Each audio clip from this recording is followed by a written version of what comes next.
Ini kisi-kisi UP IPS yang kemarin sudah kita ketahui bersama. Nah, sekarang kalau kemarin kita membahas peristiwa sejarah ya. Ini sudah. Kemudian yang sekarang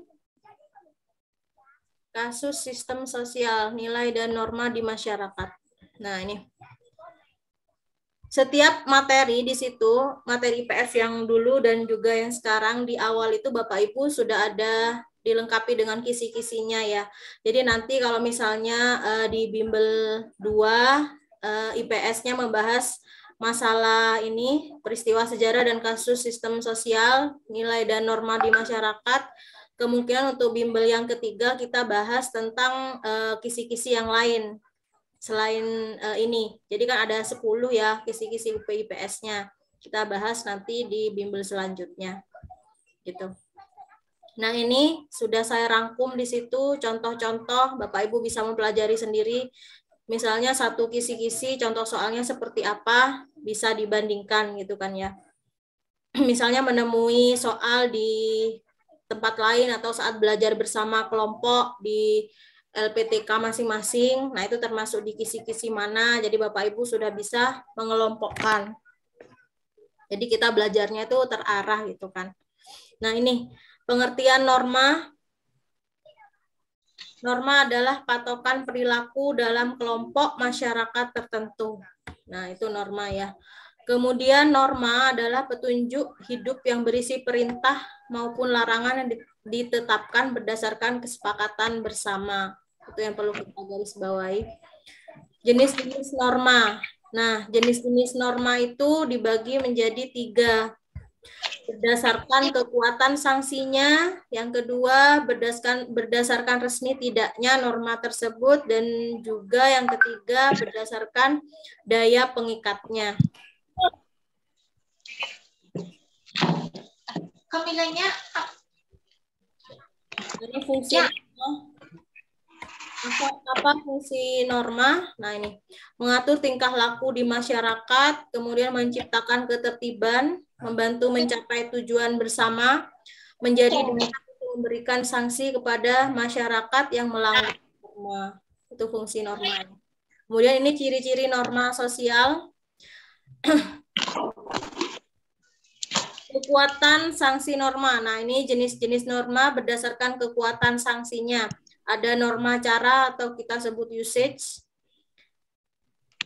Usage adalah bentuk perbuatan tertentu yang dilakukan individu dalam suatu masyarakat tetapi tidak secara terus-menerus dan daya ikatnya lemah. Ini loh, yang perlu kita garis bawahi tetapi tidak secara terus-menerus. Jadi cara. Contohnya, cara makan berdecap atau bersuara. Sanksinya ringan, hanya berupa celaan. Nah, ini ya, itu usage atau cara. Ini norma kebiasaan atau folkways. Suatu bentuk perbuatan yang berulang-ulang, yang bentuknya sama dan dilakukan secara sadar, serta mempunyai tujuan yang jelas. Kebiasaan merupakan bukti bahwa orang yang menyukai perbuatan ini. Orang menyukai perbuatan ini, jadi berlangsung secara sadar, berulang-ulang. Nah, kalau tadi kita membedakan folkways dan usage. Nah, kalau usage itu cara, tetapi tidak terus-menerus katanya. Kalau usage, nah sedangkan folkways itu berulang-ulang yang menjadi kebiasaan. Misalnya makan dengan tangan kanan. Atau menunduk saat berjalan di depan orang tua. Nah, itu kan sudah menjadi kebiasaan ya, menunduk di hadapan lewat di depan orang lebih tua. Atau misalnya menghadap raja, itu kan nunduk ya, berjalan mundur. Nah, itu sudah menjadi kebiasaan. Itu folkways. Nah, sedangkan yang ketiga, mores. Mores adalah aturan yang berdasarkan pada ajaran agama atau akhlak. Berdasarkan ajaran agama atau akhlak, filsafat atau kebudayaan. Pernikahan dalam satu marga. Nah, satu marga itu merupakan suatu pelanggaran katanya gitu. Itu contoh moresnya. Kemudian ini fungsi mores. Yang pertama memberikan batasan Yang kedua, mendorong seseorang agar sanggup menyesuaikan tindakannya dengan aturan yang berlaku. Kemudian yang ketiga, membentuk solidaritas antar anggota kelompok. Norma adat istiadat atau custom. Kumpulan tata kelakuan yang paling tinggi. Nah, tata kelakuan bersifat kekal, nah, dan terintegrasi, sangat kuat terhadap masyarakat. Misalnya upacara adat akan mendapat, nah sanksinya akan mendapat sanksi yang berat, misalkan dikucilkan dari masyarakat. Ya, ini contoh custom adat istiadat. Kemudian ini norma hukum berdasarkan kekuatan sanksinya ya. Ada norma hukum atau laws. Norma hukum dibagi menjadi dua, yaitu hukum tertulis dan hukum tidak tertulis. Norma mode atau fashion. Cara dan gaya dalam melakukan atau membuat sesuatu yang sifatnya berubah-ubah. Nah, misalnya meniru gaya seseorang atau model terbaru gitu kan ya. Sesuai perkembangan zaman. Nah, seperti ini contohnya meniru potongan rambut, model pakaian. Jadi mode atau fashion tapi tidak melulu pakaian, bisa juga pakai potongan rambut atau gaya yang lain. Tidak berpatokan pada pakaian saja. Nah, daya pengikat norma, ini berdasarkan daya pengikatnya ya, norma agama. Mutlak. Nah, ini bersifat mutlak dan tidak dapat ditawar atau diubah karena berasal dari Tuhan. Itu norma agama. Kemudian norma kesopanan. Norma kesopanan berasal dari pergaulan segolongan manusia, kelompok ya. Lanjut Bapak Ibu.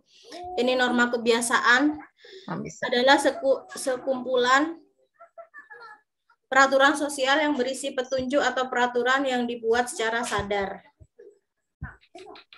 Ini norma kesusilaan, peraturan sosial yang berasal dari hati nurani. Kemudian ada norma hukum. Nah, ini isu global. Apa itu isu global? Setiap peristiwa atau wacana yang mampu menyita perhatian masyarakat global. Jadi, ini masalah dunia ya. Nah, ini tujuan mempelajari isu global. Isu global penting dijadikan bahan pertimbangan dalam pembelajaran IPS karena tujuan utamanya adalah, nah ini, agar peserta didik dapat menjadi warga negara yang baik dengan indikator yang melekat. Harus melek dan paham isu yang berkembang di level global, nasional, lokal, dan berkaitan dengan isu-isu tersebut. Nah, ini tujuannya. Kenapa kita harus mempelajari isu-isu global? Contohnya ini, ada kependudukan, ada lingkungan hidup, terorisme, hak asasi manusia. Kalau lingkungan hidup tuh misalnya, ini ya, pemanasan global. Kemudian ada polusi udara, dan lain-lain. Nah, ini contoh-contoh isu global. Itu Bapak Ibu sekilas materinya. Nanti saya bagikan materinya jadi Bapak Ibu bisa mempelajarinya. Kita langsung membahas soal yang ada di GFOM tadi ya. Ini saya tutup dulu materinya. Kemudian kita akan menuju pada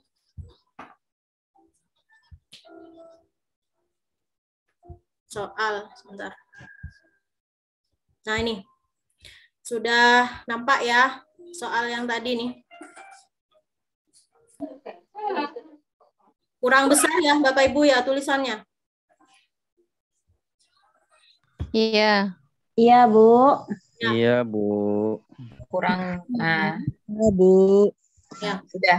Baik, Cukup. kita akan membahas bersama sharing informasi IPS ya malam ini. Bu Susi, silahkan. Ya. Untuk nomor 1, silakan Pak Taufik untuk membuka nomor 1. Oh, baik Ibu. Terima kasih atas waktunya.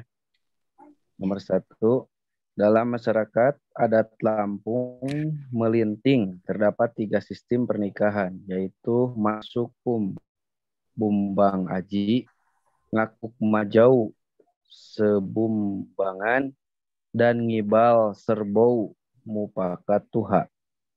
Masukum merupakan adat pernikahan ketika si gadis dibawa ke keluarga pria untuk apakah bersedia untuk menikah. Jika setuju, si gadis akan diantar kepada keluarganya. Proses selanjutnya adalah melakukan pertunangan. Peristiwa tersebut termasuk A. Mores, B. Fashion, C. Custom, D. Folkways, E. Usage. Saya pilih kebetulan tadi yang pertama saya pilih usage, Bu. Kemudian itu ternyata salah. Yang benarnya yang C, custom. Custom. Iya. Iya, Pak. Karena ini Custom adat. Karena ini berhubungan dengan adat istiadat di daerah ya. Sama seperti kita menyebut di Bali ada ini upacara Ngaben. Kemudian di Jogja ada larung saji ya. Apa sih, petik laut ya. Seperti itu. Jadi kalau hal-hal yang berkaitan dengan adat istiadat itu, contoh-contoh upacara adat itu biasanya lebih tepatnya kita memilih yang custom. Gitu. Ya, baik, Bu. Kalau usage tadi pada contoh, karena usage itu pengertiannya adalah cara ya, misalnya contohnya itu cara Sendawa. ya saat Cara makan berbatu yang sopan di depan umum, kemudian ada table manner untuk makan itu loh Pak, cara makan dengan etika yang baik gitu kan, itu cara-cara seperti itu masuk di usage ya. Kalau folkways, karena folkways ini kita pahami dengan konsep kebiasaan yang baik, kebiasaan yang baik yang berulang-ulang. Contoh yang saya sebutkan tadi biasanya menunduk saat menghormati orang tua, saat bertemu yang lebih tua. Kemudian ada mundur saat bertemu raja, berjalan mundur biasanya itu merupakan kebiasaan sudah ya. Kemudian fashion itu cara gaya rambut, gaya meniru gaya yang lagi tren. Ya, meniru gaya yang lagi tren ya. Gampangnya gitu ya, mudah diingat ya. Kemudian kalau Mores tadi apa tadi? Peraturan mengenai akhlak ya.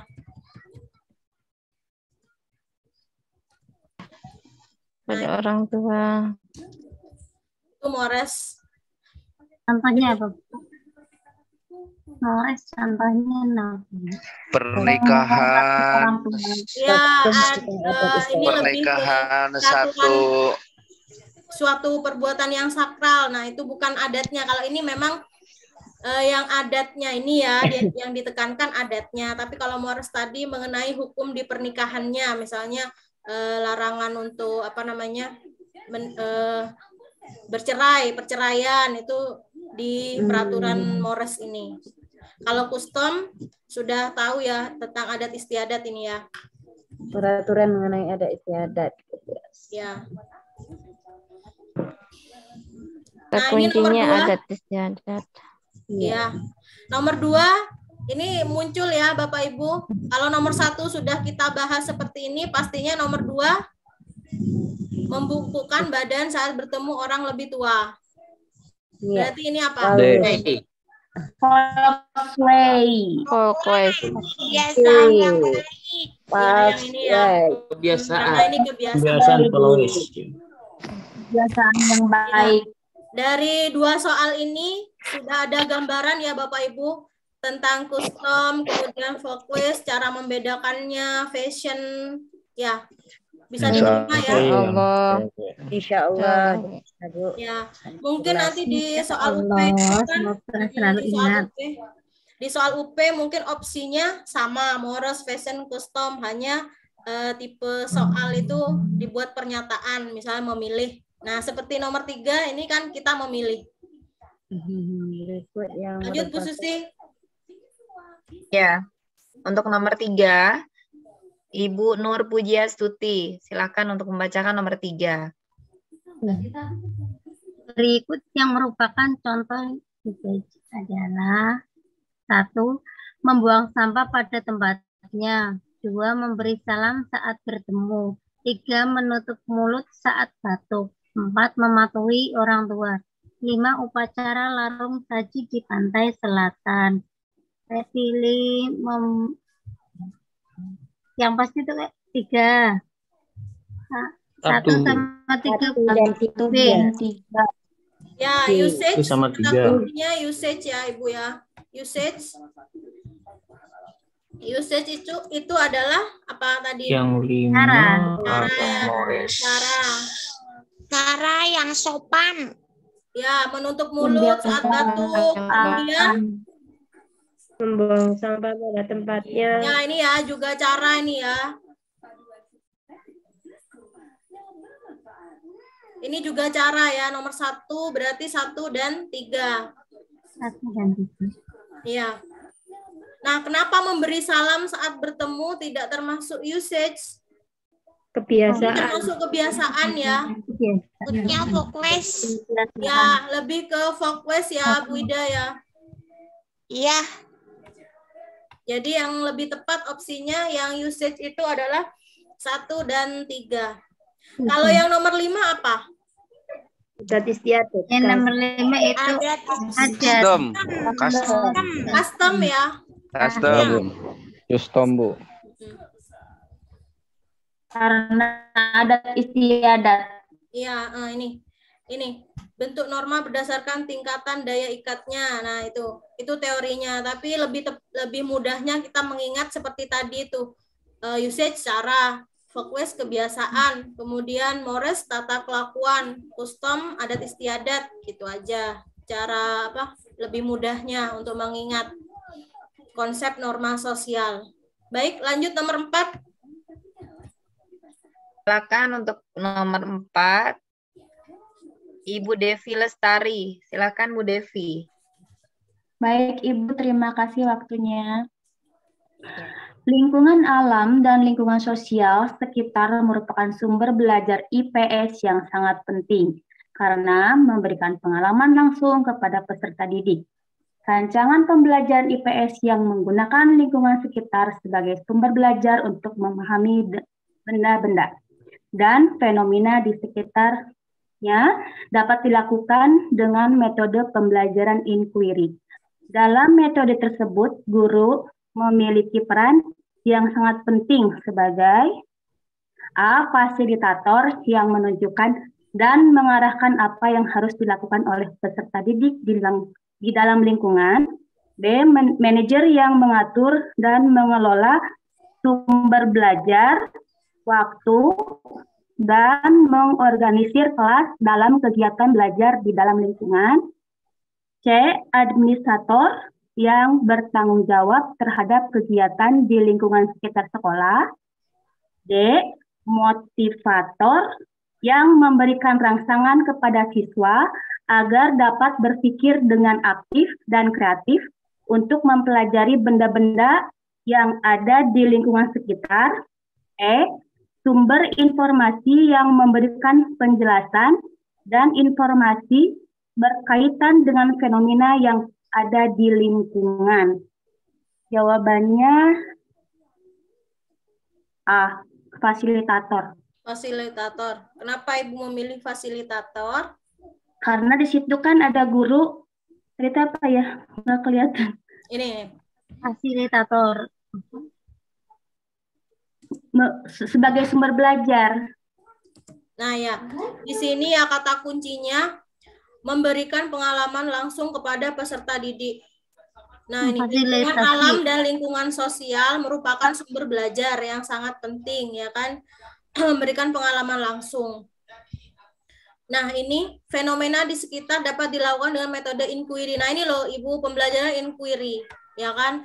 Ternyata di pernyataan itu ya ada kunci di situ bahwa si guru melakukan pembelajaran dengan metode inquiry. Iya, dengan metode inquiry.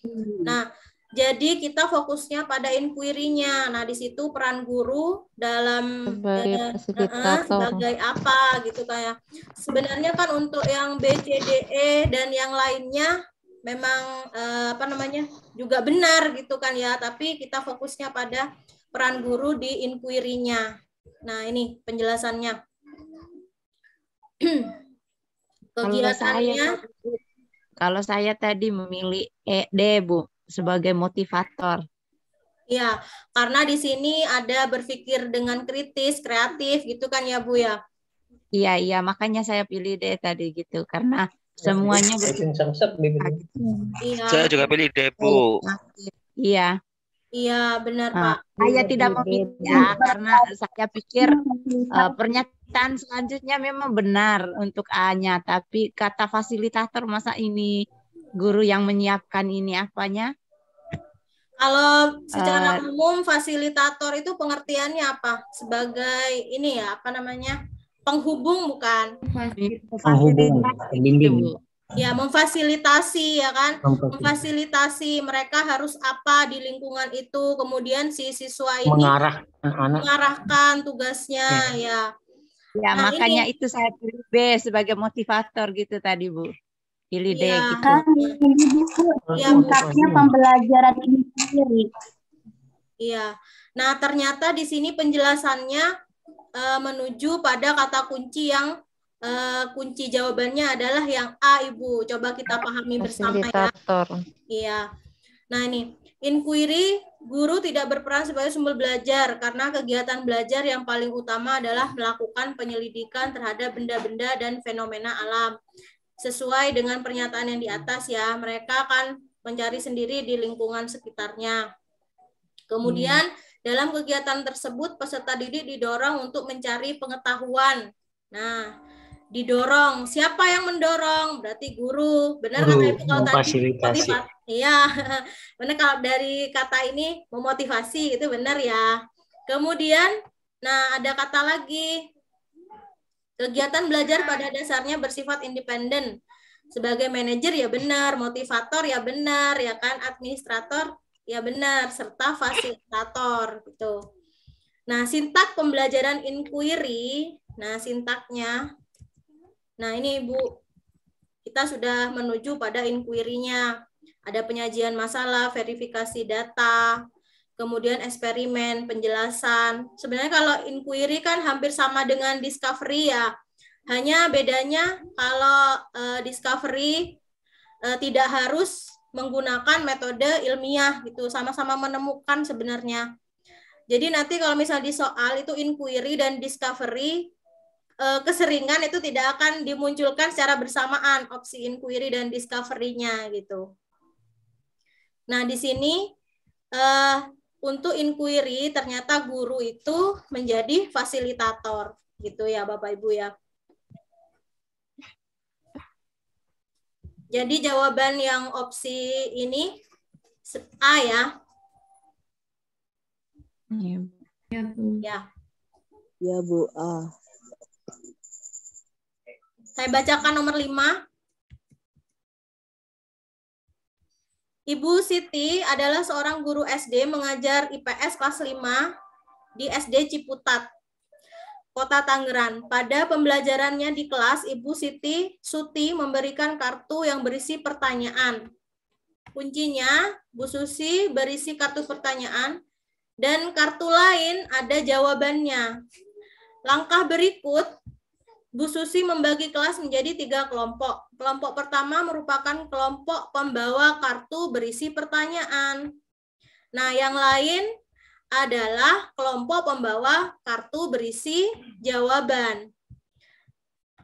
Nah, ini. Sedangkan kelompok ketiga adalah kelompok penilai. Dilihat dari proses pembelajarannya, Ibu Suti telah melaksanakan model apa? Yang A, mencari kesamaan konsep. Yang B, bertukar pasangan. Yang C, menyatukan gagasan. Kemudian yang E, mencari pasangan. Nah, ini kesamaan konsep. Mencari kesamaan konsep.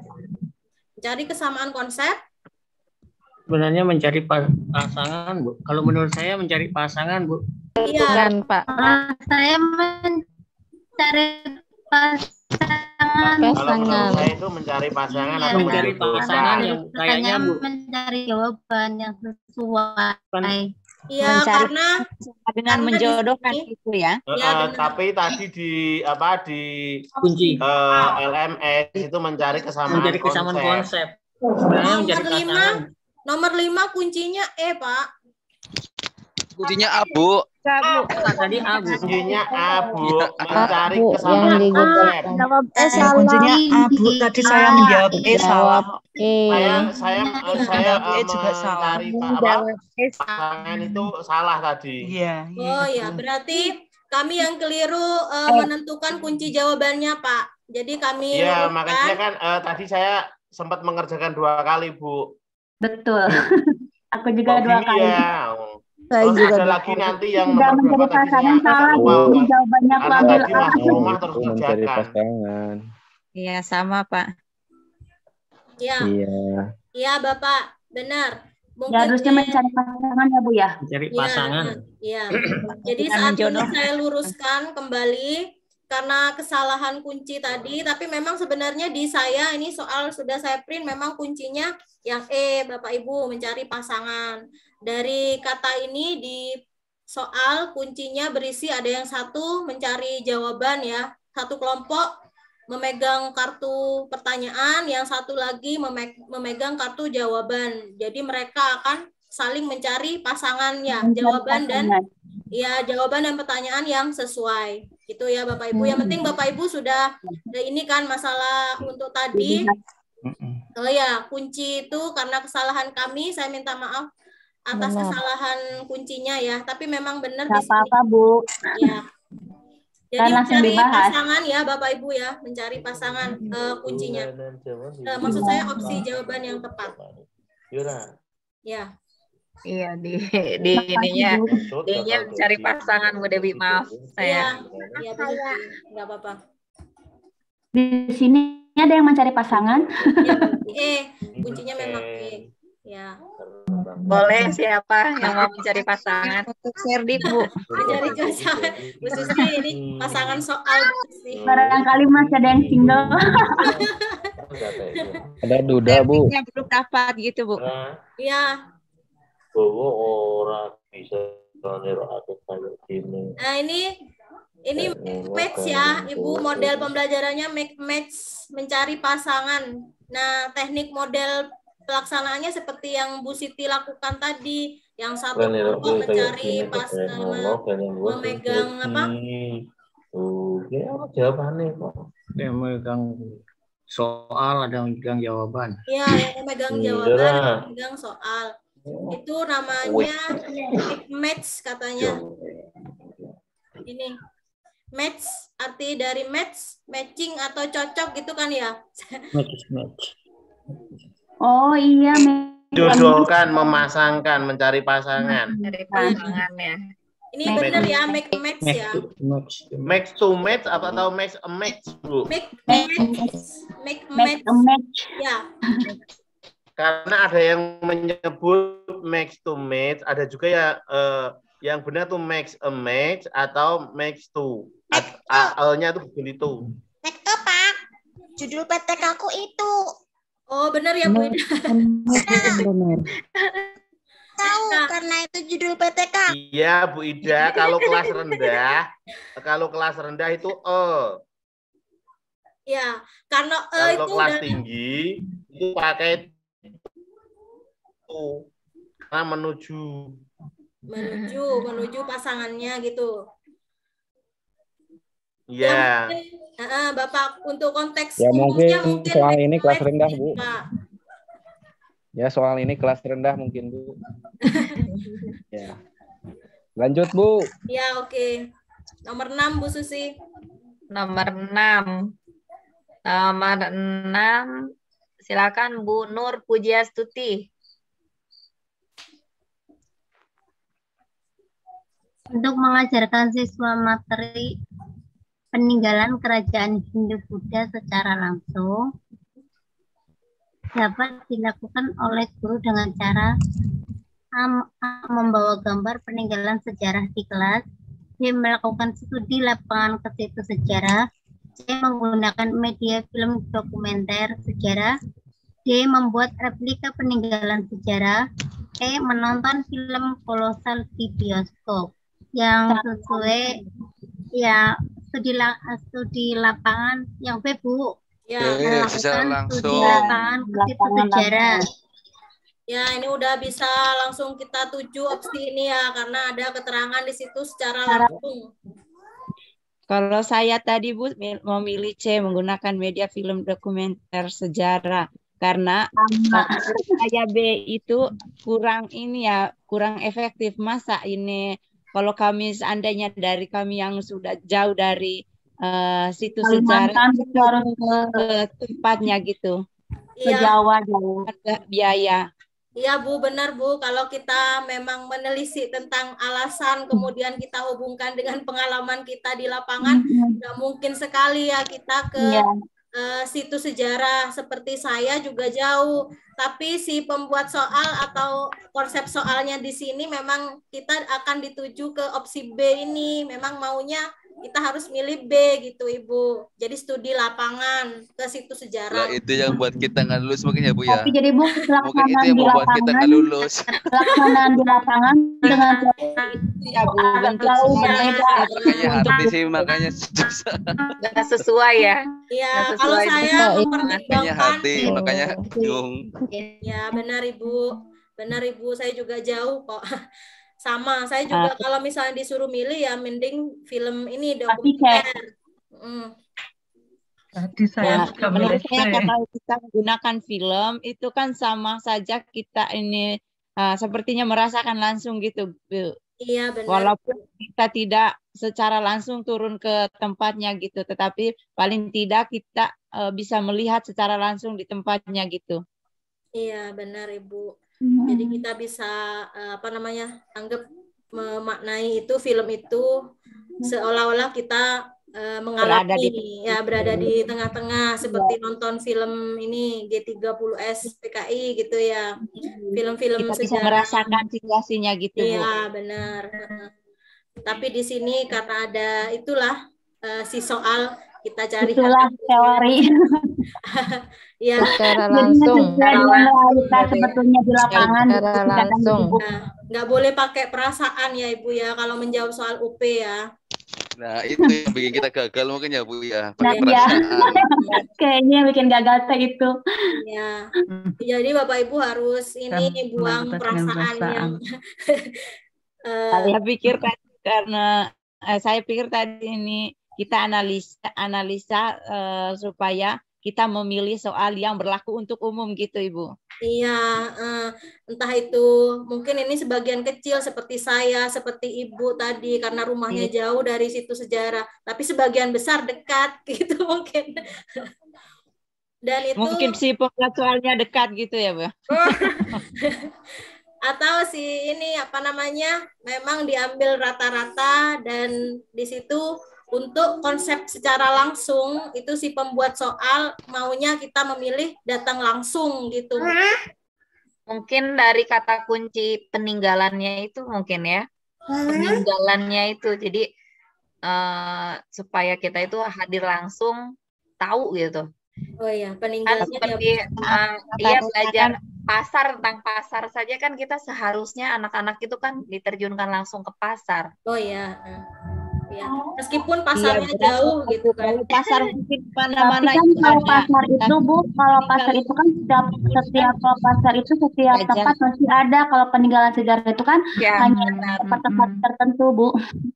Ya sudah ada di tempat-tempat umum saja gitu. Kalau kita ambil yang itu saya analisanya begitu tadi Bu. Mungkin sebagian kecil saja bisa turun langsung ke lapangan gitu, ke tempat secara sementara. Siswa ini kan menyebar di seluruh Indonesia gitu kan Bu. Iya, benar Ibu. Nah, sebagian besar siswanya itu tidak bisa turun langsung gitu. Iya, betul. Iya. Jadi kalau untuk peninggalan sejarahnya sendiri kan, untuk peninggalannya mungkin pemerintah menginginkan anak-anak itu supaya tahu sendiri apa tuh peninggalannya. Tapi untuk sejarahnya sendiri, kerajaan Hindu-Buddha bisa dilihat secara di media film, mungkin seperti itu ya. Iya, benar Bu Susi. Makanya saya memilih C gitu tadi. Iya. Iya, nggak apa-apa Ibu. Kita pahami soal saja, yang diminta yang mana, itulah yang nanti kita jawab sesuai opsi di UP nanti ya. Baik Bu. Lanjut Bu. Oke. Nomor 7 Bu Susi. Nomor 7. Untuk nomor 7 Ibu Tri Purnayanti. Silakan Ibu Tri Purnayanti.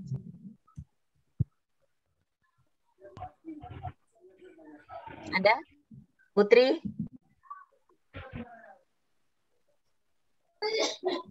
Ibu Herawati deh. Ya, Bu. Ya, silakan. Jika guru IPS akan mengajarkan materi tentang keterampilan mengidentifikasi pergerakan matahari dan pengaruhnya pada musim di Indonesia, maka media pembelajaran berbasis IT yang utama adalah A. Peta benda-benda langit, B. Google Map berbasis Android, C. Peta tematik berbasis Android, D. Peta buta berbasis multimedia, E. Animasi tentang revolusi bumi. Jawabannya C. Peta tematik berbasis Android. Kenapa Ibu pilih yang ini? C, Ibu. C. Ya. Peta tematik berbasis Android ya? Ya. Nah, coba kata kuncinya kan di sini. Kalau yang lain gimana? Peta tematik, benar? Kalau saya tadi Google Map berbasis Android. Ya, karena di sini kata kuncinya ya ada ini pergerakan matahari, kemudian ada pengaruh musim. Jadi kita butuh peta yang tematik gitu kan. Kalau Google Map itu untuk arah ya, apa namanya? Direction. Iya. Isinya geografis betul. Iya. Nah, kalau peta tematik itu peta aja kita pahami. Kalau peta kan sudah mencakup di dalamnya ada musim, ya kan, pengaruh musim, kemudian pembagian waktu di situ sudah jelas. Nah, apalagi di sini karena ada berbasis IT, maka di dalamnya kita ada Android-nya ya di sini ya, opsinya di situ peta tematik berbasis Android. Tapi kalau Google Map hanya mengarahkan kita pada arah sesuai yang kita setting gitu kan ya. Kalau Google Map. Nah, itu bedanya dengan peta tematik. Saya juga belum tahu untuk bentuk ini di Android seperti apa. Saya belum tahu peta tematik ini. Kira-kira Bapak Ibu gimana gambaran peta tematik ini? Di Android apa bisa install apa gimana untuk pembelajaran peta tematik? Kalau yang E bagaimana Bu? Kalau yang E, animasi tentang revolusi. Animasi tentang revolusi bumi. Iya. Animasi tentang revolusi bumi. Animasi. IoT-nya tidak masuk. Animasi gitu. Itu kan peragaannya Bu. Yang berupa peragaan menggunakan PowerPoint, misalnya menggunakan PowerPoint ya. Bagaimana itu proses bumi itu mengelilingi matahari. Iya, saya juga tadi pilih Pak. Iya, ada animasi tentang saya analisanya seperti itu Pak, karena dalam animasi itu kan diperagakan bumi mengelilingi matahari. Iya memang Pak. Jadi revolusi bumi berpengaruh pada perbedaan musim gitu kan musim, ya. Nah, tapi di sini coba kita lihat pembahasannya. Nah ini, media pembelajaran berbasis IT yang utama untuk mengembangkan keterampilan, mengidentifikasi pergerakan matahari dan pengaruhnya pada musim di Indonesia adalah peta tematik berbasis Android yang tersedia. Nah ini, yang tersedia berupa aplikasi dalam handphone guru dan peserta didik. Gitu. Jadi dalam handphone guru dan peserta didik, mungkin ini bisa dipelajari langsung gitu Bapak Ibu. Jadi langsung bisa diakses oleh murid dan guru gitu kan. Dari penjelasan ini. Nah, untuk penjelasan Google Map-nya, benda-benda langit, peta benda-benda langit dan Google Map belum ada dalam Android. Demikian juga belum tersedia dalam bentuk animasi katanya Pak. Nah, gini. Nah, ini jadi fokusnya pada alat komunikasi yang dibawa siswa. Jadi yang mudah. Kalau animasi ini lebih pada opsi yang E ini ke proses pembelajarannya. Proses pembelajaran di kelas mungkin Pak, tapi yang diminta di sini adalah bagaimana itu mempercepat cara pembelajaran IT ini yang bisa diakses secara langsung, entah itu di rumah, kemudian di sekolah, dimanapun siswa saat itu, jadi bisa diakses langsung untuk IT yang di ini peta tematik berbasis Android. Ya, gimana Bu Maharani? Bu Maharani ya? Ya, silahkan Ibu.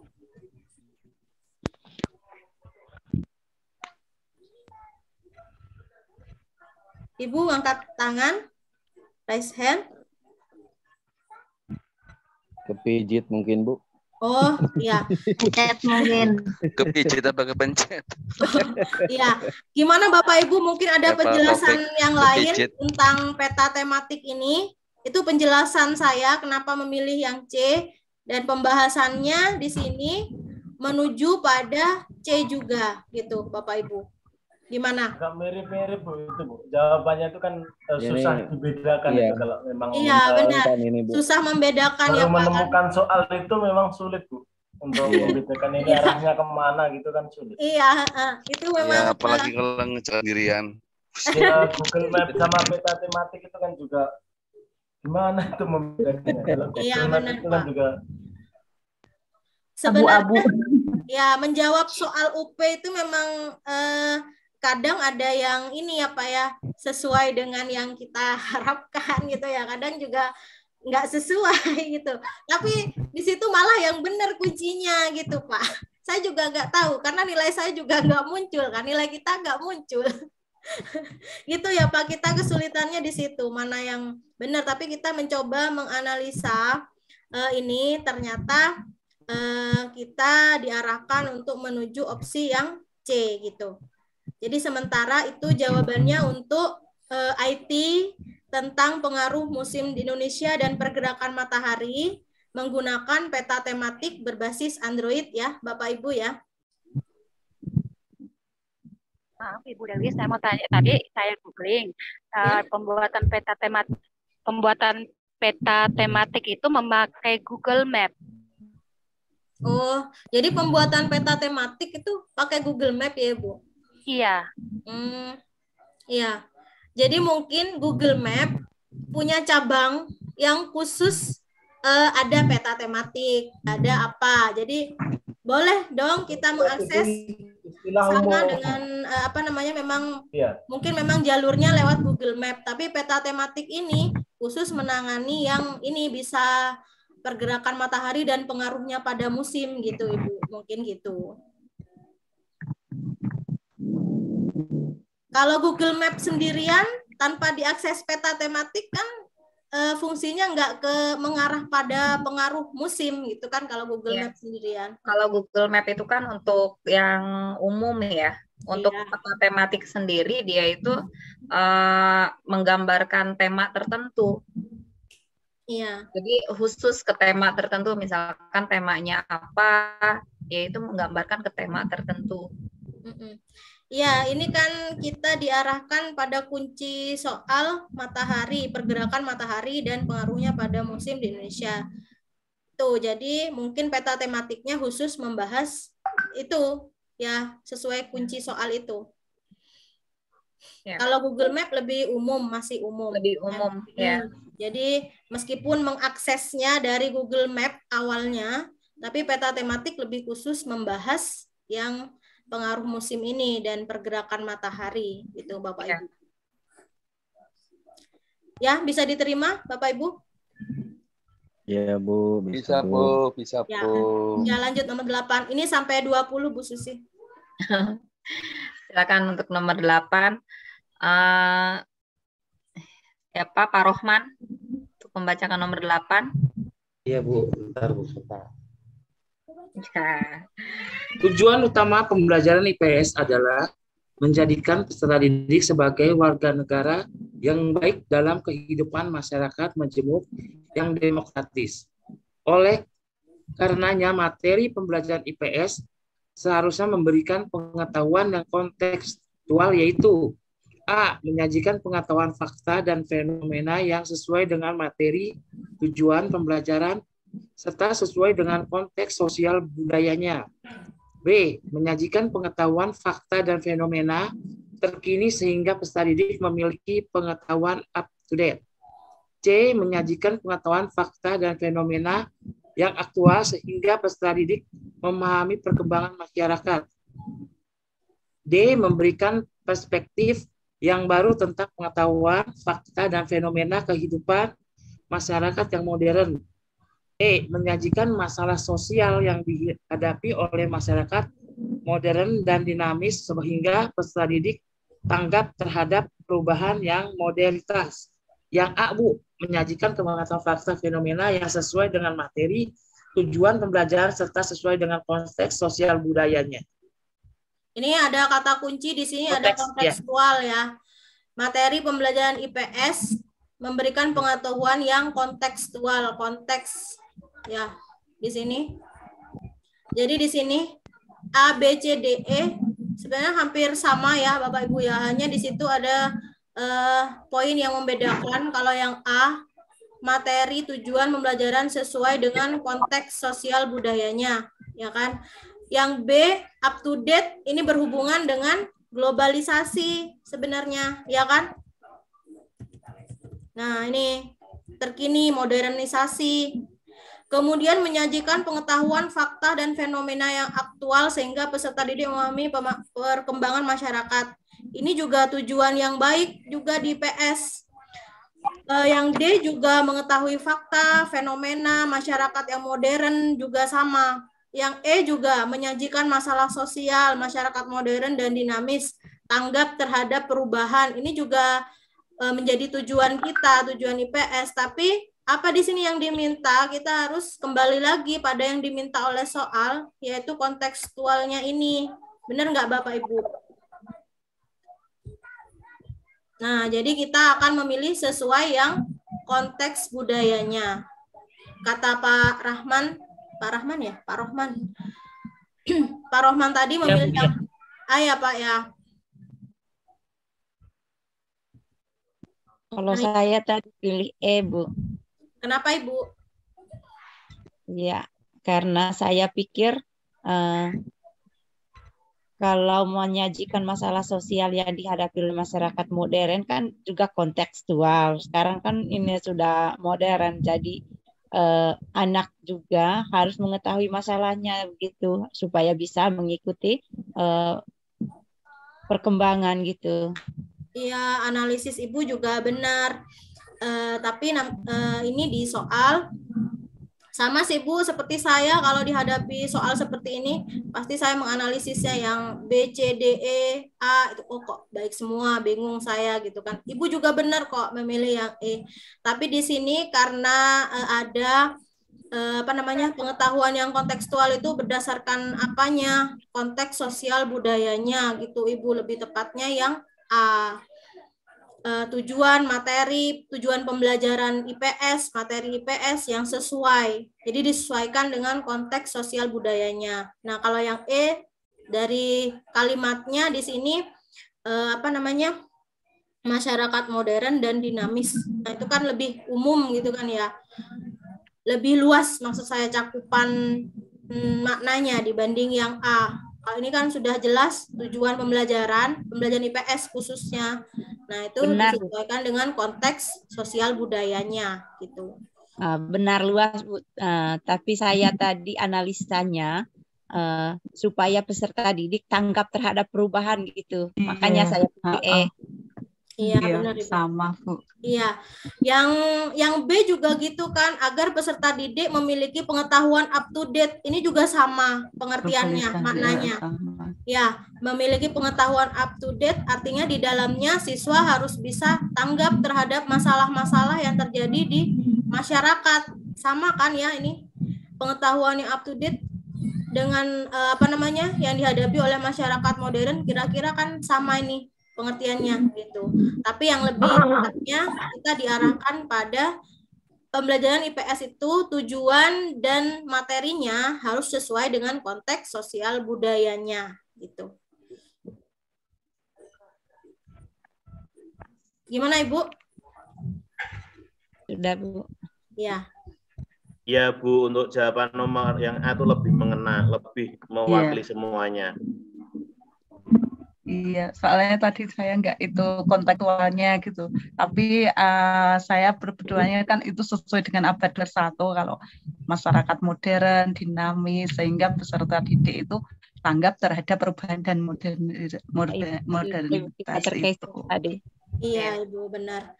Kalau modernisasi saya baca soalnya ulang-ulang tapi muncul nilainya rendah sekali. Nggak itu yang kontekstualnya. Ya, ini berkaitan dengan globalisasi ya Ibu. Kalau yang B, yang B juga globalisasi. Sama ya. Sama ya Bu. Saya juga terkecoh ya kalau misalnya mendapat soal seperti ini, pasti saya mengalami hal yang sama gitu kan. Ya, terima kasih Bu. Ya. Nah ini penjelasannya pembelajaran IPS kontekstual. Nah ini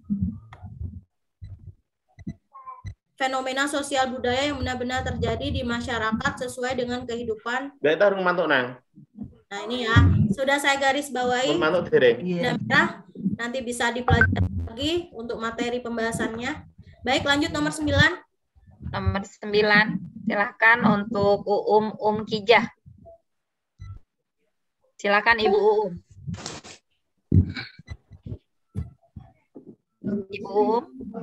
Ibu Maharani itu ya Bu, kenapa kok angkat tangan? Oh yang tadi. Oh ya. Ya silakan Ibu Maharani untuk membaca. Ya Ibu Maharani aja. Mana Ibu Maharani? Ini Bu, speakernya di on kan dulu Bu, diklik di bawah. Kemungkinan Ibu Maharani belum bisa ini kliknya Bu Susi. Ya. Silakan Ibu Maharani. Ya.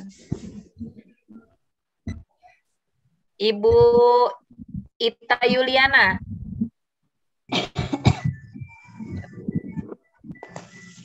Ya, silakan Ibu Ita untuk membacakan nomor 9. Mana? Bisa bacakan aja Bu Susi. Ya, nomor 9 saya sudah.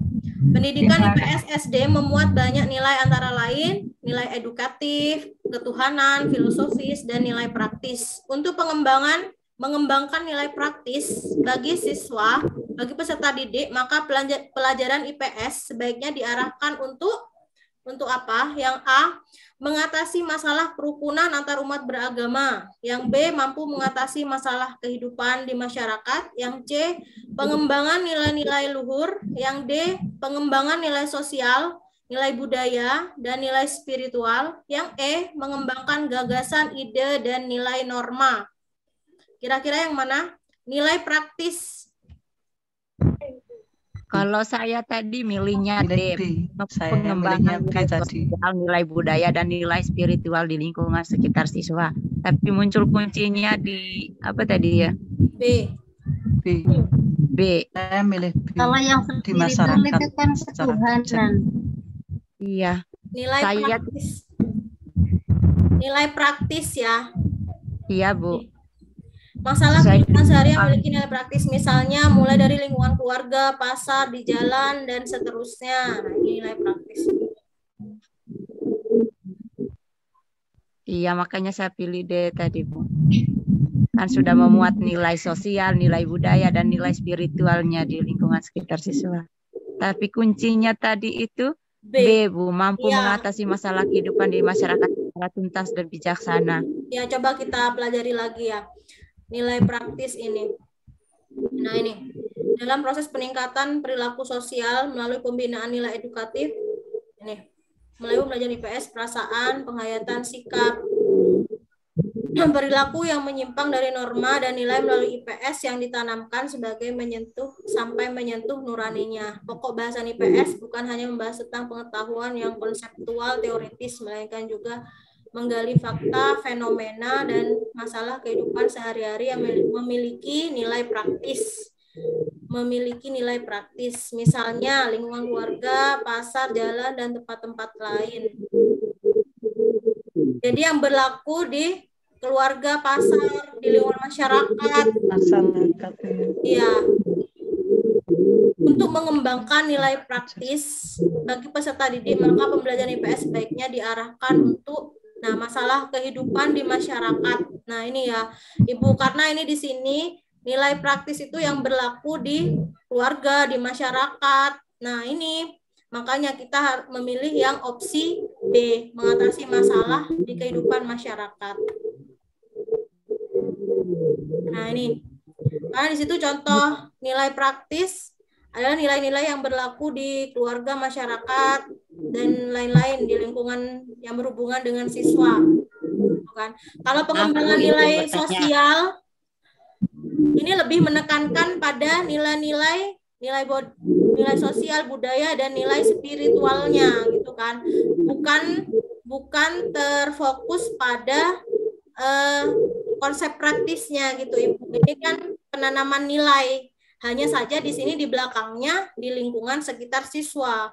Tapi di sini yang ditekankan pengembangan nilai praktisnya. Nah, ini iya, benar. Nilai praktis kan nilai praktis juga termasuk di pengembangan nilai sosial, nilai budaya, nilai spiritual, kan praktis juga, Bu.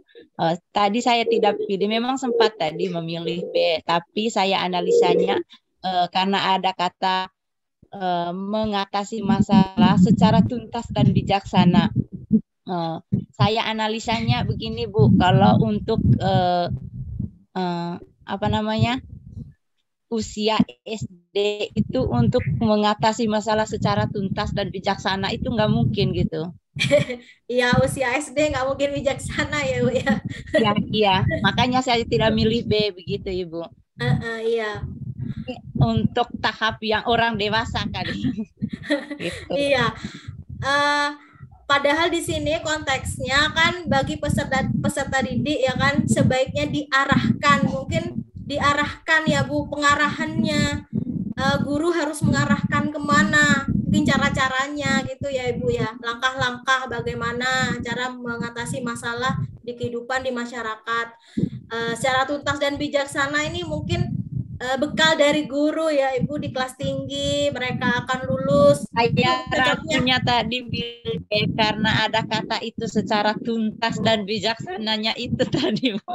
Iya, benar. Saya menganalisa. Iya, benar, Ibu. Kalau sesuai kuncinya di sini yang B, kita fokusnya itu nilai praktis yang ada di masyarakat seperti itu. Jadi fokusnya hanya di sininya saja, di masyarakat. Karena contohnya di di nilai praktis itu memang benar di lingkungan sekitar siswa, ada lingkungan keluarga, masyarakat, dan lain-lain. Kuncinya ini mengarahkan kita untuk memilih opsi B maksud saya, karena ada ini kata-kata di masyarakat. Kemudian untuk kata tuntas dan bijaksana itu lebih penekanan pada yang dilakukan guru, mengarahkan agar menyelesaikan masalah tuntas dan bijaksana. entah itu ke depannya, entah setelah lulus atau saat di mana gitu. Mungkin itu Ibu pengarahannya gitu kan ya. Karena di sini diarahkan, mungkin itu karena kata kuncinya diarahkan untuk apa sesuai dengan nilai praktisnya gitu. Iya, kalau saya tadi analisanya karena nilai sosial kan ada di masyarakat, nilai budaya juga ada di masyarakat, nilai spiritual juga ada di masyarakat. Itu makanya saya pilih deh. Gitu. Iya Ibu, dari 100 jawaban itu yang menjawab, maksud saya pasti Bapak Ibu punya analisa masing-masing tentang opsi A sampai E ya, sama seperti saya dan juga teman-teman yang lain, sama menganalisanya. Tiap orang itu berbeda gitu kan ya. Tapi di sini sementara kita diarahkan untuk memilih opsi B gitu. Jadi itu penjelasan saya mengenai soal nomor 9 nilai praktis, kemudian pengarahannya kemana. Air iwakmu kok ono minyake nang. Ya, kenapa Pak? Sudah, Bapak Ibu nomor 9 ya? Ya, Bu. Ya, nomor 10? Nomor 10 Ibu Marcelina ya? Iya, Marcelina. Ya, silakan Ibu. Ya, makasih Bu. Lokasi sekolah yang berada di dekat pasar sangat mendukung untuk dipergunakan sebagai sumber belajar dalam kegiatan pembelajaran IPS khususnya tentang A. Bentuk dan kontur permukaan bumi, B. Kegiatan memenuhi kebutuhan, C. Interaksi manusia di masa lampau, D. Lembaga-lembaga ekonomi modern, E. Kegiatan jual beli secara langsung.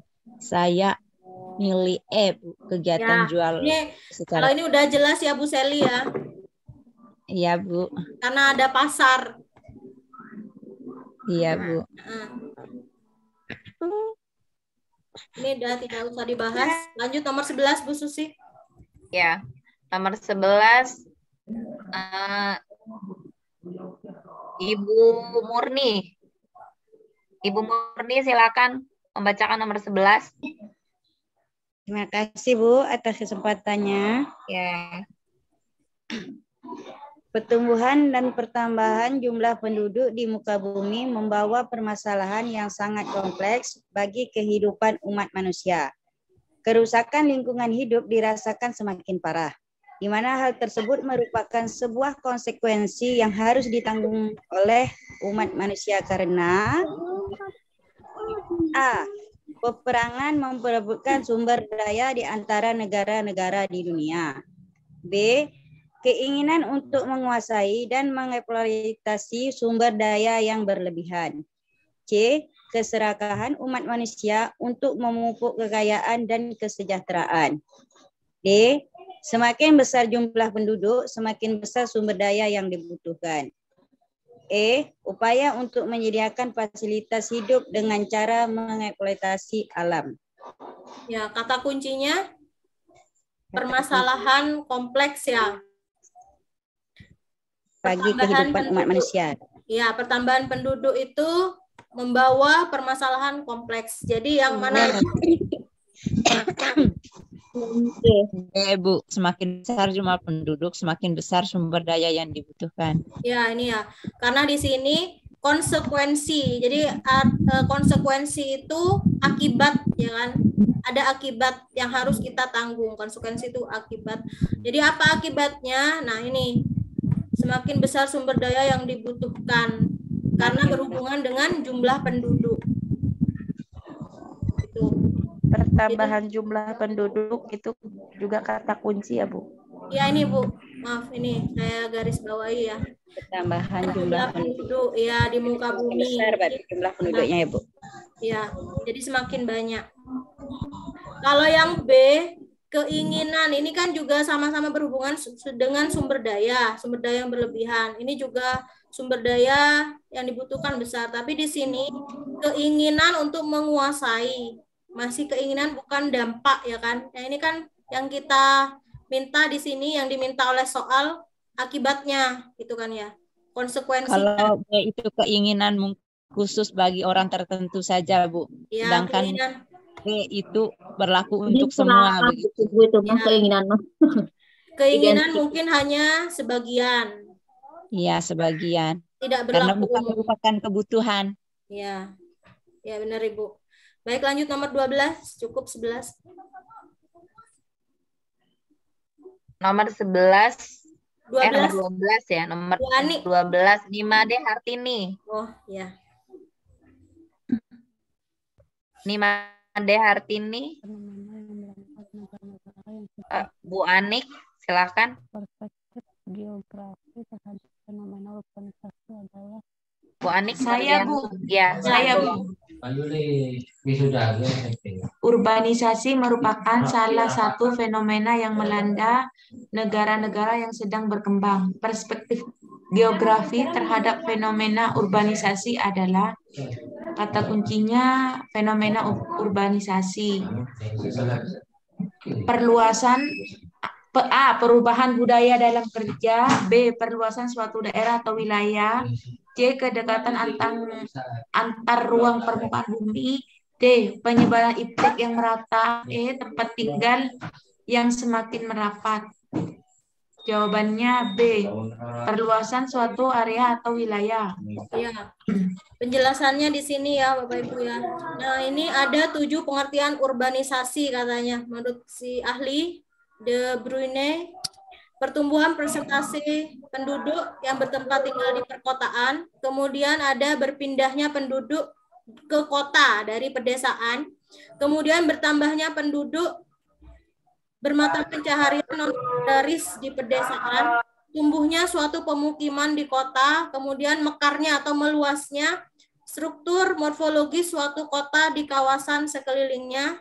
Kemudian yang nomor 6, meluasnya pengaruh suasana ekonomi, meluasnya pengaruh suasana sosial. Nah, dari pengertian konsep 1 sampai 7 ini, yang ada di sini perluasan suatu area atau wilayah, pemekaran wilayah ya.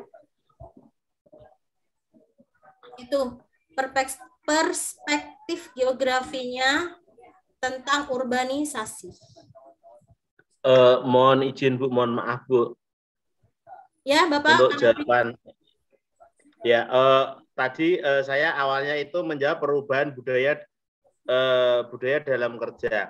Arti dari urbanisasi itu kan karena adanya sistem perubahan kerja dari desa ke kota, Bu. Ya, jadi yang menjadi landasan orang melakukan urbanisasi perpindahan dari desa ke kota kan istilah mau mengadu nasib. Karena dalam tanda kutip di pedesaan itu tidak ada harapan untuk perubahan nasib. Kurang begitu mungkin. Ya, tadi awalnya saya berasumsi pada jawaban A, perubahan budaya dalam kerja. Sama Pak, tadi saya juga milihnya A. Metamorfosis itu. saya seperti itu Bu dalam pemahaman konsep saya. Ya. Tapi dikunci jawabannya perluasan suatu area atau wilayah. Berarti kalau perluasan itu kan secara geografis Bu ya. Ya. Nah, padahal konsepnya di sini kan urbanisasinya, Bu. Fenomena urbanisasinya. Nah, ini menitik beratkan perspektif geografi atau fenomena urbanisasinya, Bu. Mohon soal ini itu lebih didetailkan. Itu asumsi saya. Makasih, Bu. Iya Pak, benar. Kalau menurut kita untuk perubahan budaya dalam bekerja itu juga benar, ini fokus pada fenomena urbanisasi, benar kata Pak Hanafi. Tapi di sini berdasarkan perspektif geografinya, bagaimana fenomena urbanisasi ini, tapi ditinjau atau dipandang dari segi geografinya gitu.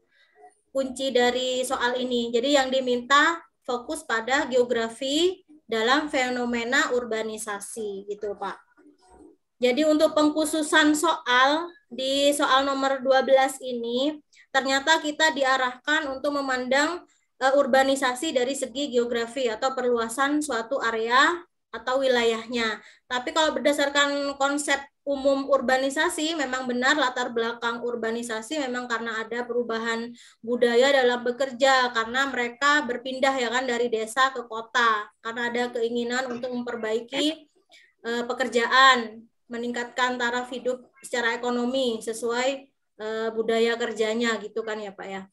Ya, jadi di sini kenapa kuncinya di sini B?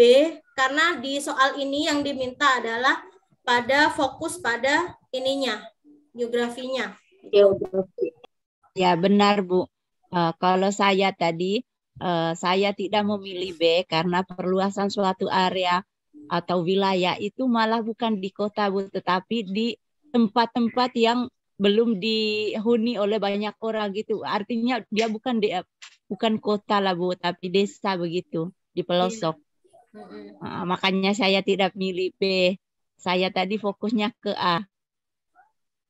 Iya benar Ibu. Ya sama Bu. Ya. Fokusnya ke urbanisasinya ya. Kalau kita melihat konsep urbanisasi sendiri dari desa pindah ke kota, wah harusnya di kota nih yang ada pelebaran itu. Padahal kenyataannya di kota nggak ada perubahan, malah yang belum dijamah penduduk dilebarkan, ya sudah gitu. Diluasin daerahnya gitu kan sudah ya. Terisi semua. Iya. Ternyata yang diminta si soal adalah hanya ini aja, geografinya aja gitu. Entah itu kita berpandangan kemana, perluasan ke kota atau ke desa, tapi si ini mengarahkan kita untuk opsi B gitu Ibu, untuk secara geografinya gitu. Sama sih. Saya tadi setelah melihat skor saya pikir ya tidak bisa ini nanti ya, tidak bisa lulus karena ini padahal saya sudah analisa tadi soal-soalnya, tapi nyatanya analisa saya mungkin salah gitu. Iya. Ini kan sebagian soal-soal yang kita bahas itu kan 50% soal yang lalu dan 50% soal-soal yang akan ada di UP itu kan lama, 50% lama, 50% soal baru gitu Ibu ya. Ini kan hanya prediksi soal yang akan muncul ya kan. Siapa tahu soal ini muncul, tapi ya kemungkinan sama plok itu nggak 100% Ibu, mungkin konsepnya ya ada yang dirubah gitu. Tapi nanti saat UP terlalu percaya diri juga nggak baik, terlalu minder juga nggak baik. Kita harus tengah-tengah gitu Ibu, karena yang berlebihan nggak baik gitu. Gitu ya Ibu penjelasannya nomor 12, Bapak juga. Kita lanjut nomor 13. Iya. 13. Untuk nomor 13 Pak Murdiansyah. Silakan.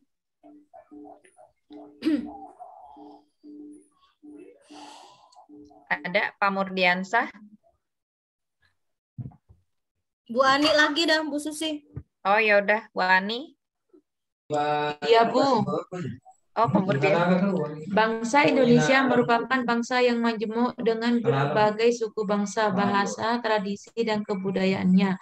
Kemajemukan suku bangsa di Indonesia dipengaruhi oleh faktor-faktor berikut. A. Persatuan kondisi geografis letak kepulauan. B. Solidaritas letak kepulauan iklim. Terus C. Interaksi integrasi keadaan geografi. E. Integrasi solidaritas kondisi geografis. E. Geografis kultur setempat adat istiadat.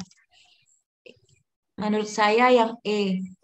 Kemajemukan suku bangsa itu ada geografisnya, ada kultur tempatnya, ada adat istiadatnya. Ya, kalau yang A ini ada kondisi nggak mungkin ya, kondisi geografis. Kemudian solidaritas juga bukan termasuk faktor. Kemudian ada iklim malah di sini, ya kan? Iklim enggak. Kemudian yang ini integrasi, ada integrasi yang C dan D.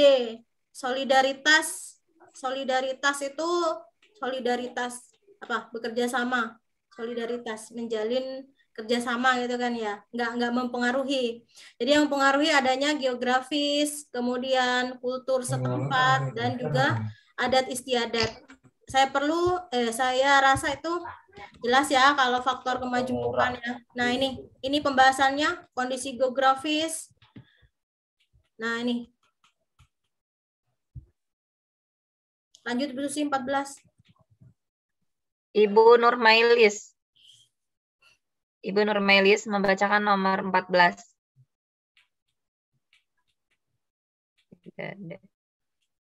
Pak Ali deh. Pak Ali Sodikin. Mana ini pada nggak ada nih. Saya, Ayo, Bu. Bu, silakan. Ya, nomor 14 ya.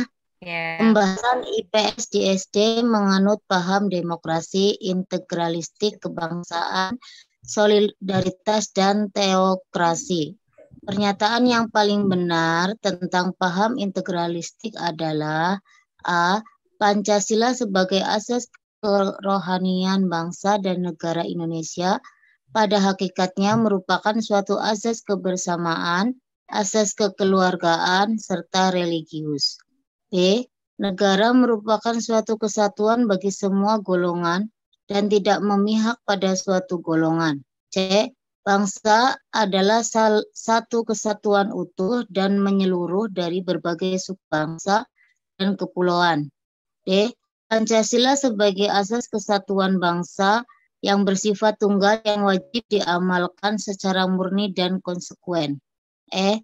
Negara merupakan kekuatan bagi warganya untuk hidup dan saling menghargai satu sama lain. Di sini jawabannya adalah E ya, Bu? Iya. Ya. Kalau yang D ini tunggal ya kan, sedangkan integral itu menyatu, terintegrasi ya kan? Iya. Ini berhubungan dengan negara. Negara merupakan kekuatan bagi warganya untuk hidup saling menghargai satu sama lain, integral, terintegrasi. Nah ini, paham integralistik yang terkandung dalam Pancasila meletakkan asas kebersamaan hidup, kebersamaan katanya. Jadi saling menghargai, jadi agar bisa hidup bersama berdampingan. Mendambakan keselarasan dalam hubungan individu maupun masyarakat. Nah ini. Dalam pengertian dan paham negara integral tidak memihak kepada yang kuat, tidak mengenal dominasi mayoritas, dan juga tidak mengenal tirani minoritas. Maka di dalamnya ada nilai kebersamaan, kekeluargaan, dan kebineka tunggal ikaan. Nah itu konsepnya integral ya. Baik. Lanjut 15 Global Village. Ya, nomor 15 Ibu Ida. Baca Bu Ida. Adik tidur. Mana Bu Ida? Salam. Yuk. Ya. Iptek yang pada hakikatnya merupakan produk budaya yang mengakibatkan terjadinya global village, yaitu menceritakan tentang A. Pengalaman sosial budaya dalam hubungan antar manusia. B. Penyebaran budaya secara masif dan kontekstual. C. Tertembusnya nilai budaya antar bangsa. D. Kedekatan jarak relatif antar ruang di permukaan bumi. E. Hilangnya batas-batas budaya antar negara. Produk budaya yang mengakibatkan terjadinya global village, yaitu menceritakan tentang apa? Si global village-nya ini, Bu. Apa global village, Bu? Global village menjelaskan bahwa tidak ada lagi batas.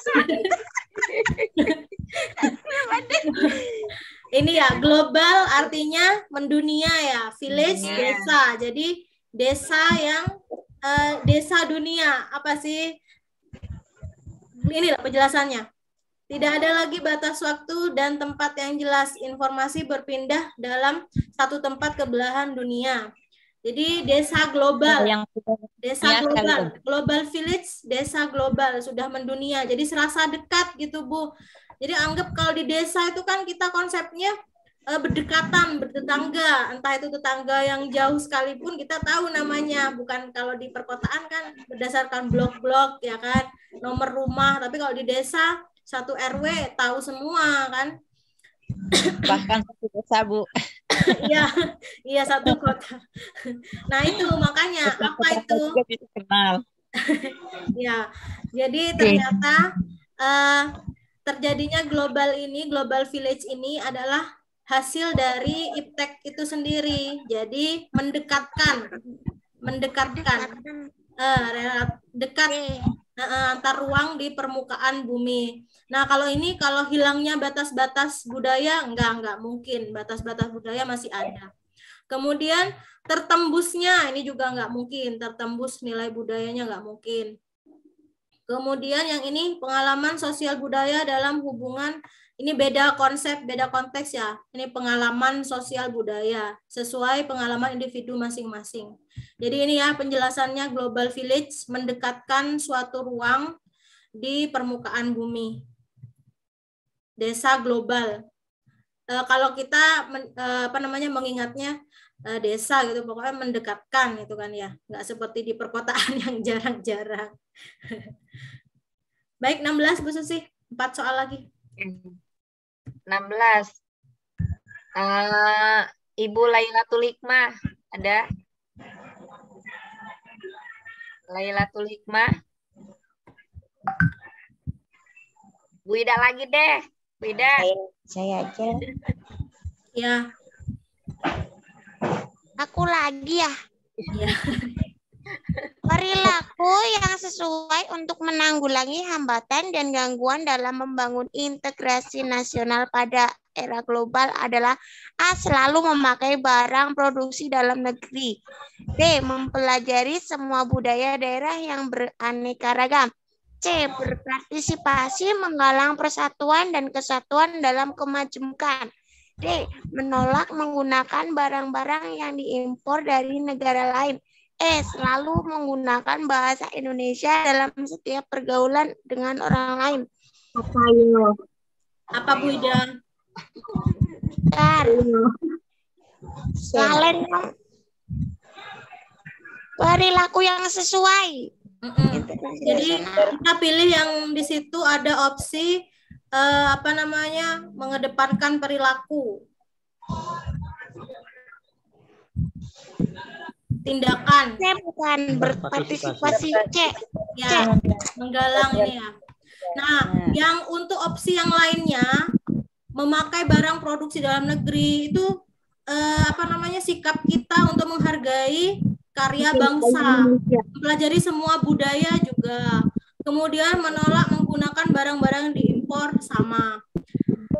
Selalu menggunakan bahasa Indonesia dalam setiap pergaulan itu juga sama, yang mencerminkan sikap nasionalisme. Coba kita lihat di sini.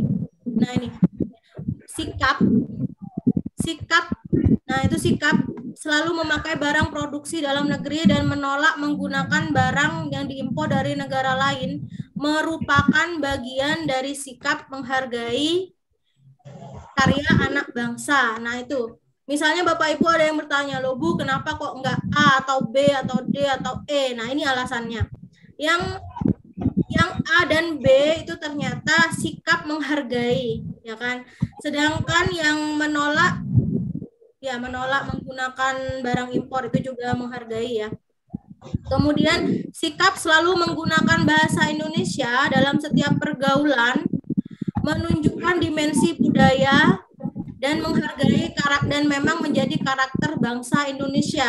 Jadi kalau kita selalu menggunakan bahasa Indonesia dimanapun kita berada itu kan bahasa Indonesia kedudukannya sebagai bahasa nasional. Entah kita ada di Aceh, di mana, di Palembang, maksudnya di Kalimantan, itu kita menggunakan bahasa Indonesia, itu termasuk karakter bangsa, menghargai karakter bangsa, kita punya karakter itu. Tapi kalau yang ini mempromosikan, nah itu berpartisipasi menggalang persatuan dan kesatuan dalam kemajemukan. Nah ini yang sesuai perilakunya itu kan. Yang diminta kan memang di kunci soal perilaku yang sesuai untuk mengatasi integrasi nasional pada era global. Nah, di sini ada kata integrasi. Nah, integrasi sendiri kan penyatuan. Penyatuan dari apa? Dari kemajemukan. Itu kuncinya. Itu untuk menyesuaikan dari kunci soal pada opsi yang benar. Di sini ada kata kemajemukan, di sini ada integrasi. Itu alasannya memilih pada opsi C. Itu ya Bapak Ibu alasannya yang C. Nomor 17 Bu Susi. 17 Ibu Maslika silakan. Ibu Maslika. Ya. Isu masalah dapat digunakan sebagai sumber pembelajaran ibu terkait dengan berikut antara lain kelangkaan air tanah sampah, penanaman baru,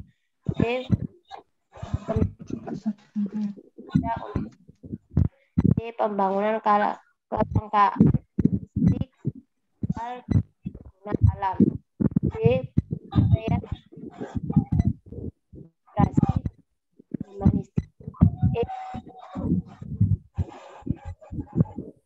Suaranya.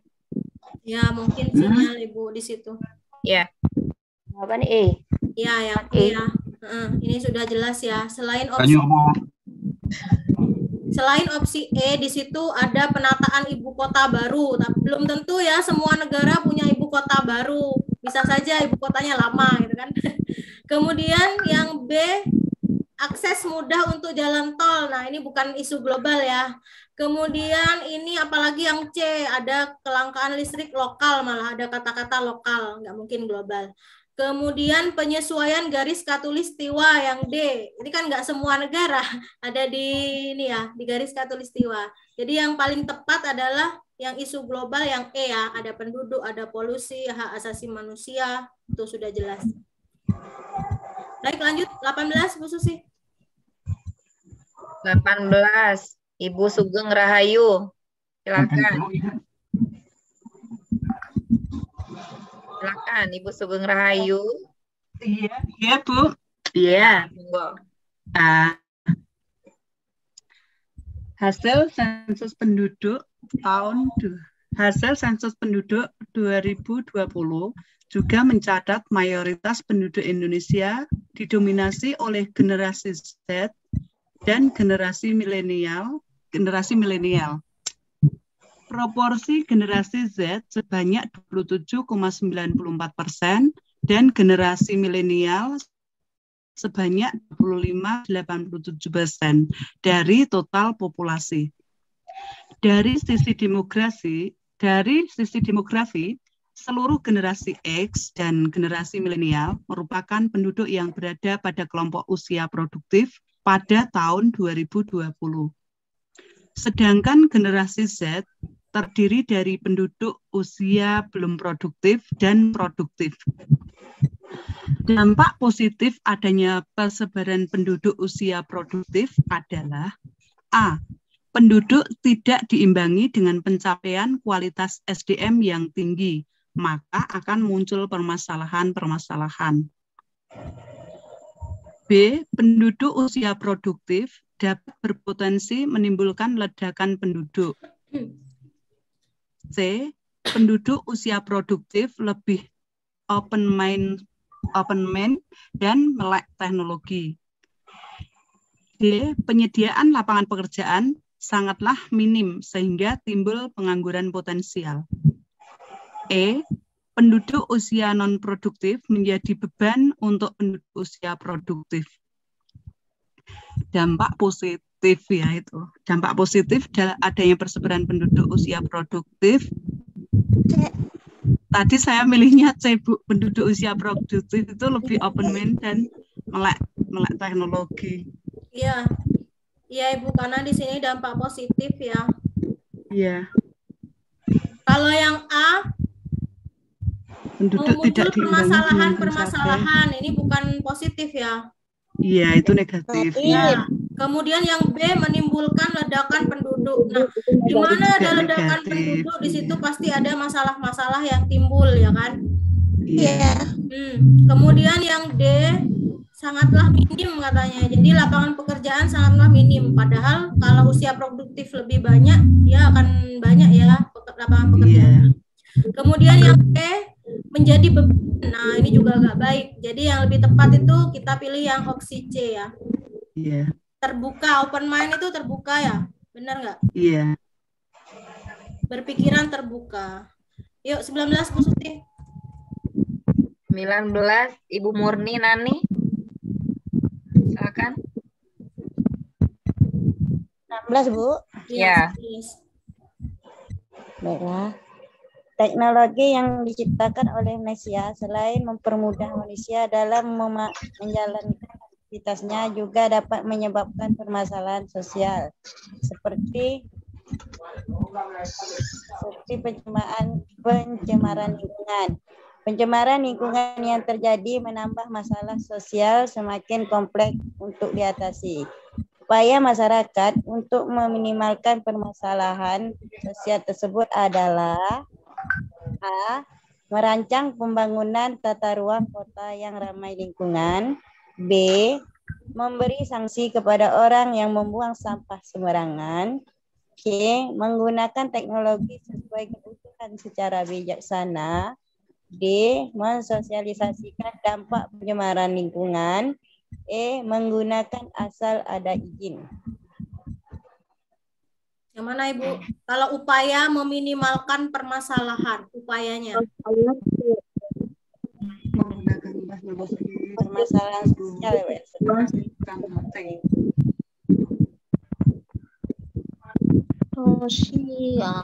Sosialisasikan bukan. Ya. Jadi disosialisasikan dulu, nanti kan orang jadi tahu. Nah ini ya, di sini ada kata teknologi. Jadi kita fokusnya pada teknologi yang diciptakan. Sedangkan dampak sosial itu adalah dampak dari teknologinya, Ibu. Jadi sumbernya adalah teknologi. Kita harus apa terhadap teknologi itu agar masalah sosial bisa minimal gitu intinya. Menggunakan teknologi dengan bijaksana. Iya, yang ini ya Pak. Yang C. Yang C. Nah, kenapa kita nggak milih yang A? Kenapa? Kenapa kita nggak milih yang A? Itu ranahnya pemerintah.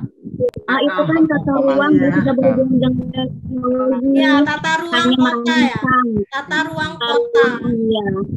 Pembangunan tata ruang kota. Bukan ranah teknologi. Bagi masyarakat umum itu ranahnya pemerintah, pemangku kebijakan. Pemangku kebijakan dan juga tidak ada hubungan dengan kata teknologi di atas. Kalau yang C sesuai dengan alasan pertama kenapa kita pilih C karena ada kata teknologi, ya kan? Teknologi yang sesuai.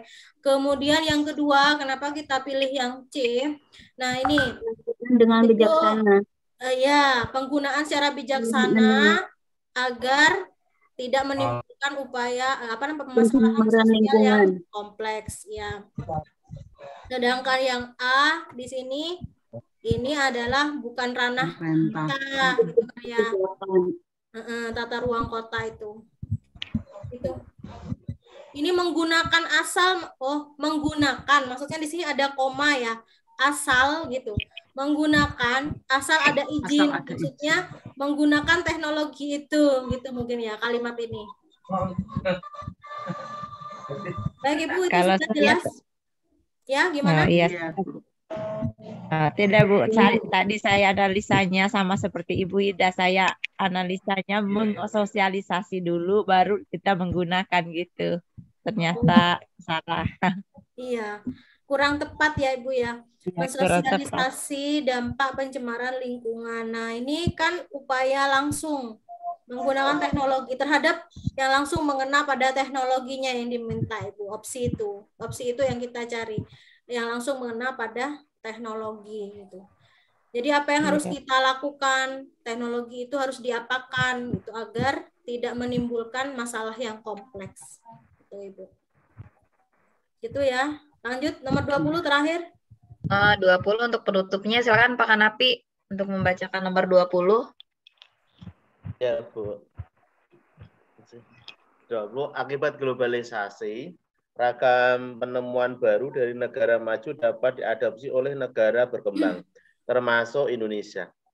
Bentuk penemuan baru yang sering diadopsi adalah berbagai perkembangan teknologi informasi seperti komputer, gadget, dan teknologi informasi.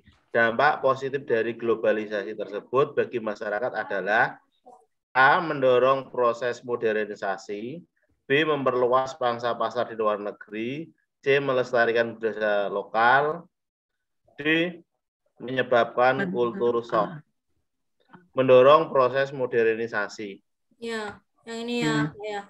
Apa itu culture shock? Apa culture shock ya bacanya? Culture shock. Kaget, Bu. Kultur itu budaya, jadi budaya yang kaget. Jadi kaget itu awal mula budaya gitu. Iya, jadi rasa tidak suka atau merasa tidak nyaman dengan suatu proses budaya yang ada. Ya, ini ya. Adalah perasaan di mana seseorang merasa tertekan serta terkejut, katanya Ibu, ketika berhadapan dengan lingkungan atau budaya yang baru, katanya gitu. Kalau culture shock. Ya.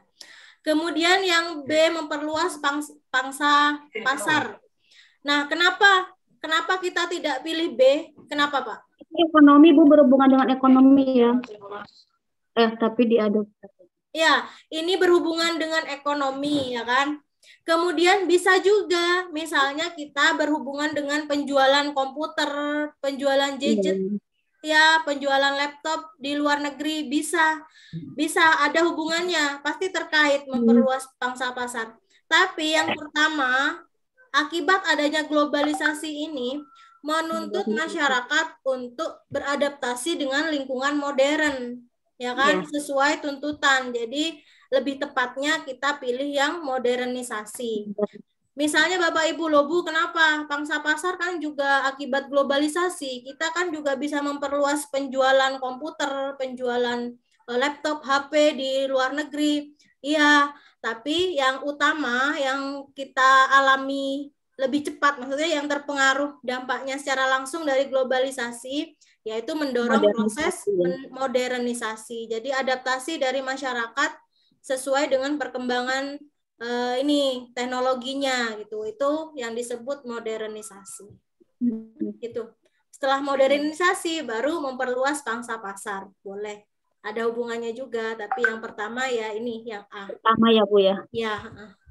Itu ya Bapak Ibu ya, nomor 1 sampai 20 tentang globalisasi dan juga norma sosial. Saya akhiri. Terima kasih. Wassalamualaikum warahmatullahi wabarakatuh. Selamat malam Bapak Ibu. Saya kembalikan ke Terima kasih. Terima kasih Bu Dewi atas materinya, pembahasan materinya. Untuk malam ini kita cukupkan. Terima kasih kepada teman-teman. Untuk yang sedang sakit, kita doakan supaya diberikan kesehatan kembali. Amin. Amin. Amin. Kita selalu dijaga oleh Allah Subhanahu wa taala ya, diberikan kesehatan. Amin, Bu Susi. Sehat Amin. itu yang gimana kalau kita sakit itu kan tidak bisa belajar, juga tidak bisa ya. Ya. Jaga kesehatan biar lancar Bu urusannya. Biar lancar urusannya. Ya. Terima kasih teman-teman. Untuk malam ini saya cukupkan. Saya tutup dengan membaca hamdalah. Alhamdulillah. Assalamualaikum warahmatullahi wabarakatuh. Waalaikumsalam warahmatullahi wabarakatuh. Terima kasih Bu.